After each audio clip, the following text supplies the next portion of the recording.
الأغنية الهندية هم دول التي أصدرها سعد المجرد صباح يومه الثلاثاء 26 من نوفمبر عبر قناة بلاي دي ام اف على اليوتيوب، أكثر من 1,000,000 مشاهدة خلال ساعات فقط من طرحها، محتلة مراكز متقدمة في تصنيف الترند الموسيقي العالمي. فبعد رحلة استثنائية لنجم عربي حطم كل الحواجز والأرقام القياسية، ها هو دا يطل علينا مجددا بأغنيته الهندية الجديدة هم دول، ويتجاوز الحدود ليصبح نجما محببا لدى الجمهور الهندي. فمن منا كان يتخيل يوما أن فنانا عربيا سيؤثر في شريحة كبيرة من الجماهير الهندية لدرجة انتظارهم أغانيه بشغف كبير، بل والمطالبة بأغاني هندية أخرى بصوته، وحتى بمنحه أدوارا سينمائية في بوليوود.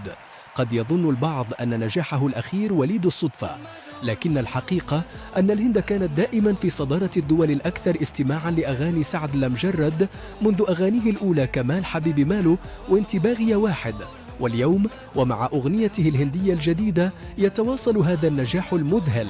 أداء متقن، كلمات آسرة، ولحن مختلف، يتوقع معه المتابعون أن تحقق هم دول نجاحا كبيرا مثل نجاحات سعد المجرد السابقة، نظرا لجماهيريته الواسعة في الهند والعالم العربي، كما أن التعاون المتميز بين سعد وفريق الإنتاج الهندي يعزز من فرص تحقيق الأغنية لأرقام كبيرة. وينتظر أن تستمر أصداء الأغنية في التصاعد خلال الأيام والأسابيع القادمة، فيما ستسجل لسعد جرأته وشجاعته وقدرته على تجاوز الحدود الجغرافية واللغوية والثقافية، ليصبح رمزا للإبداع العربي وأكبر دليل على أن الموسيقى لغة عالمية يفهمها الجميع.